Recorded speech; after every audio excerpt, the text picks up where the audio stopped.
রমজানের প্রস্তুতির জন্য 11টি প্রস্তুতির কথা আমি আপনাদেরকে শোনাতে চাই। 11টি টিপস দিতে চাই, যে টিপসগুলো আমাদেরকে সহায়তা করবে রমজান মাসকে সুন্দরভাবে কাটানোর জন্য।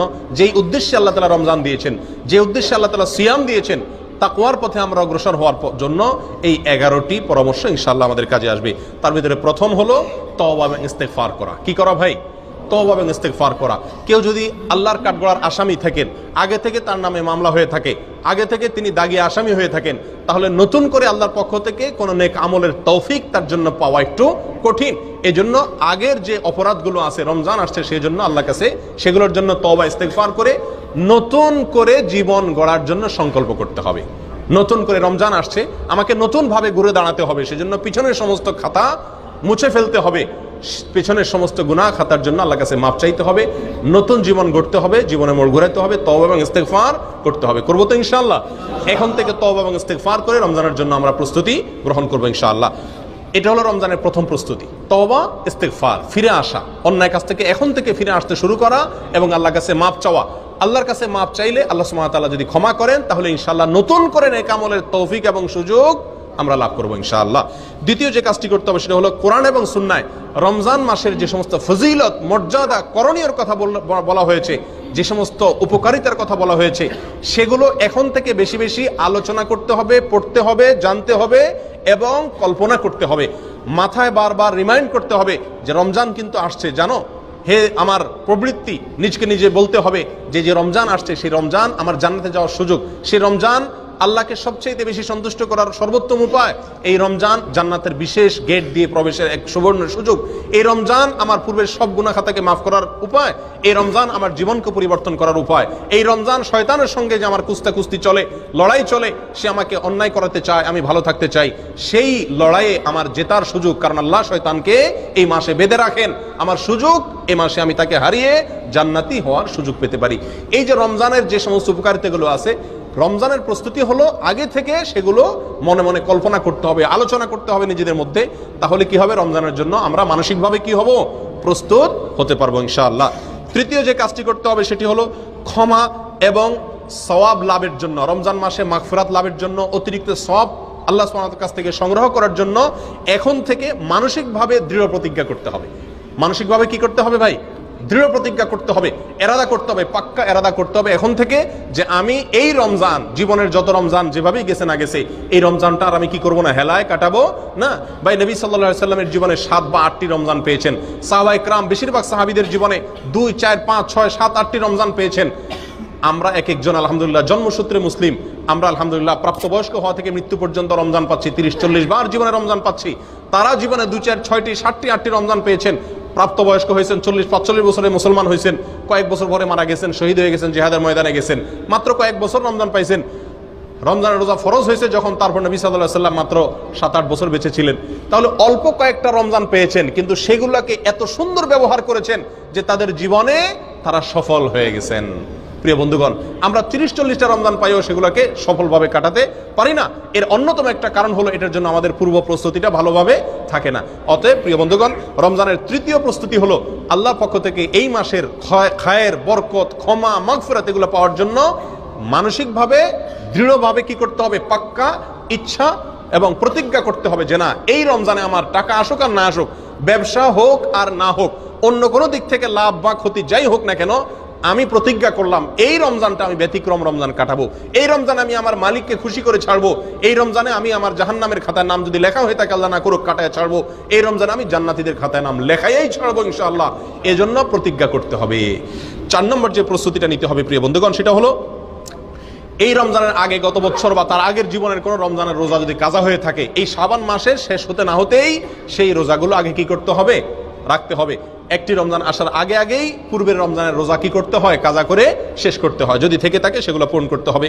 মা বোনদের থাকার সম্ভাবনা থাকে তাদের শেষ করার জন্য উৎসাহ দিতে হবে। নিজেদের থাকলে কোনো অসুস্থতার কারণে বা কোনো কারণে যদি রমজানের রোজা বাদ যেয়ে থাকে, তাহলে এই রমজানের আগে আগে সেগুলো শেষ করতে হবে। এটা হলো 4 নম্বর প্রস্তুতি। নাম্বার 5, আল্লাহ সুবহানাহু ওয়া তাআলা সাধারণ যে ক্ষমা ঘোষণা করেন রমজান মাসে, ওয়ালিল্লাহি উতাকাউ মিনান নার, আল্লাহ সুবহানাহু ওয়া তাআলা রমজান মাসে বহু লোককে ক্ষমা করে দেন, বহু লোককে আল্লাহ তাআলা কি করেন? ক্ষমা করে দেন, মুক্ত করে দেন জাহান্নাম থেকে। এই যে আল্লাহ সাধারণ ক্ষমা, এটা পাওয়ার জন্য কোন কোন হাদিসে কয়েকটি শর্ত আছে, তার ভিতরে একটি হলো শিরক থেকে মুক্ত হওয়া। কি থেকে মুক্ত হওয়া? শিরক থেকে মুক্ত হওয়া। আরেকটা হলো হিংসা থেকে মুক্ত হওয়া। রমজান আসছে, আল্লাহ তাআলা অটোমেটিক স্বয়ংক্রিয়ভাবে সাধারণ ক্ষমা, গণহারে ক্ষমা করে দিবেন বহু মানুষকে। আমার নামটাও সেখানে যেন ঢুকে যায় বিনা কষ্টে, তার জন্য আমাকে দুটি কাজ বিশেষভাবে করার চেষ্টা করতে হবে। এক, অন্তর থেকে হিংসাকে মুছে ফেলতে হবে। দুই, শিরক থেকে নিজেকে পরিচ্ছন্ন এবং পবিত্র করতে হবে। এই দুটো কাজ যদি আপনি করতে পারেন, তাহলে রমজান মাসে সাধারণ ক্ষমা পাওয়ার জন্য আপনি ইনশাআল্লাহ উপযুক্ত হয়ে যাবেন। তাহলে এখন থেকে রমজানের যে 5 নম্বর প্রস্তুতি, সেটা হলো সাধারণ ক্ষমা লাভের জন্য হিংসা এবং শিরক থেকে নিজেকে কি করতে হবে? পবিত্র এবং পরিচ্ছন্ন করে নিতে হবে। প্রিয় বন্ধুগণ, রমজানের 6 নম্বর প্রস্তুতি হলো রমজান এবং সিয়াম, রোজা সম্পর্কিত মাসআলা মাসাইল যেগুলো আছে সেগুলো সব অর্জন করতে হবে। ফরজ এর এলেম শিক্ষা করা ফরজ, সুন্নতের এলেম শিক্ষা করা সুন্নত, ওয়াজিবের এলেম শিক্ষা করা ওয়াজিব। প্রিয় বন্ধুগণ, অতএব রমজান মাসের রোজা কিসে ভাঙে, কিসে দুর্বল হয়, কিসে সেটার মান কমে যায়, কিসে তার মান বাড়ে, কিভাবে করা উচিত কিভাবে করা উচিত নেই সংক্রান্ত জ্ঞান অর্জন করতে হবে। ঠিক না ভাই? ঠিক। এটা আমাদেরকে রমজানের প্রস্তুতির অংশ হিসাবে করতে হবে। 6 নম্বর। 7 নম্বর যে প্রস্তুতিটা নিতে হবে সেটা হলো পিছনের যে সমস্ত রমজান আমাদের কেটে গেছে, গত বছর তা আগের বছর বিভিন্ন রমজান চলে গেছে না, সেই রমজানগুলোতে আমরা আমল করতে পারি নাই অনেকে। ঠিক না ভাই? ঠিক। রমজানের পরে আফসোস করি। আফসোস করে লাভ নাই। আগে থেকে ভালো করে প্রস্তুতি না নিলে আপনার সময় চলে যাবে ঠিকই, আবার প্রত্যেক রমজানের পরে কি করবেন? আক্ষেপ করবেন, হায় আফসোস করবেন। কোনো লাভ নাই, এটা অযথা আফসোস করা। প্রিয় বন্ধুগণ, বিগত রমজানগুলোতে আমি কেন নেকামল করতে পারি নাই? কেন আমার তারাবিটা পড়া হয় নাই? কেন আমার কোরআন কারীম ভালো করে পড়া হয় নাই একবার? কেন আমার অর্থ সহকারে কোরআন বোঝা হয় নাই? কেন আমার কোরআনের হালাকে বসা হয় নাই? কেন আমার প্রচুর পরিমাণ দান করা হয় নাই? কেন আমার অমুক কাজটা করা হয় নাই? কেন মিসকিনদেরকে ইফতার করতে পারি নাই? কেন রোজাদারকে ইফতার করতে পারি নাই? কেন দান দক্ষিণা করতে পারি নাই? কেন ওই আমলটা করতে পারি নাই? কেন সেই আমলটা করতে পারি নাই? কেন ইতিকাফ করতে পারি নাই? কি সমস্যা ছিল সেগুলো এবার রমজানের আগে চিহ্নিত করতে হবে যে গত বছর আমি কেন করতে পারি নাই। বন্ধুর কারণে, রুমমেটের কারণে, টাকার লোভের কারণে, কি সমস্যার কারণে, সেটাকে চিহ্নিত করতে হবে। করে এই বছর রমজানের আগে আগে সেই কারণগুলো থেকে নিজেকে পরিচ্ছন্ন করে নিতে হবে। তাহলে ইনশাআল্লাহ এবার রমজানটা আপনি সুন্দরভাবে এবং ভালোভাবে কাটাতে পারবেন। আল্লাহ আমাদেরকে তৌফিক দান করেন। প্রিয় বন্ধুগণ, 8 নম্বর প্রস্তুতি হলো রমজানের যে নেক আমলগুলো আছে এগুলো শাবান থেকেই তার প্রস্তুতিমূলক রিহার্সেল শুরু করে দিতে হবে, মহড়া শুরু করে দিতে হবে। গুরুত্বপূর্ণ কোনো কাজের আগে থেকে মানুষ কি দেয়? মহড়া দেয়। রমজান আসছে, এই জন্য রোজা রাখতে হবে। শাবান মাসে নবী সাল্লাল্লাহু আলাইহি ওয়াসাল্লাম রোজা শিখাইছেন। মহড়া এখন থেকে কোরআন তেলাওয়াতের অভ্যাস করা যাতে রমজান করতে সুবিধা হয়, এখন থেকে রমজানের আমলগুলোর কি দিতে হবে? মহড়া দিতে হবে। এটা হলো রমজানের 8 নম্বর প্রস্তুতি। 9 নম্বর যে প্রস্তুতির কথা বলবো সেটি হলো যাতে সুন্দরভাবে ব্যবহার করতে পারি, রমজান মাসের 24 ঘন্টার রুটিন করতে হবে। কি করতে হবে ভাই? রুটিন করতে হবে। সকাল থেকে সন্ধ্যা পর্যন্ত ডিউটিতে থাকি আর যেখানেই থাকি, আমি কোন মুহূর্তটি কিভাবে আল্লাহকে সন্তুষ্ট করার চেষ্টা করব, কোন মুহূর্তটি আমি ডিউটির সময় আল্লাহকে কিভাবে সন্তুষ্ট করার চেষ্টা করব, রুমে আসার পরে আমার মালিককে কিভাবে সন্তুষ্ট করব, আমি কিভাবে আল্লাহর অসন্তুষ্টির পথ থেকে ফিরে আসব, পুরা দিনের ছক আঁকা। আমি প্রতিদিন 1 পারা কোরআন পড়ব, আমি প্রতিদিন 10 টাকা দান করব, আমি প্রতিদিন এতবার অমুক জিকিরটা করব, আমি অমুক দোয়াটি এতবার পড়ব, এতবার দুরূদ পড়ব, এতবার ইস্তেগফার পড়ব, এতবার আল্লাহর কাছে মাফ চাইব, কোন টাইমে কোন জিনিসটা করব। এটা এখন থেকে কি করা? তালিকা করে নেওয়া। কথা বুঝে আসছে ভাই? আল্লাহ তাআলা আমাদের সকলকে তৌফিক দান করেন। প্রিয় বন্ধুগণ, রমজানের শেষ 10 নম্বর যে প্রস্তুতি, রমজানের 10 নম্বর প্রস্তুতি হলো শুধুমাত্র হেলাল কমিটির দিকে চেয়ে থাকি আমরা শাবানের শেষ তারিখে যে রমজানের চাঁদ উঠছে কিনা। সবাই আজকাল এখন তো হেলাল কমিটিও না, মোবাইলের দিকে তাকায়, টেলিভিশন আর রেডিওর খবরের দিকে তাকায় যে চাঁদ ওঠার কোনো খবর আসছে কিনা। চাঁদ দেখার সুন্নতটা পৃথিবী থেকে বিদায় হওয়ার পথে।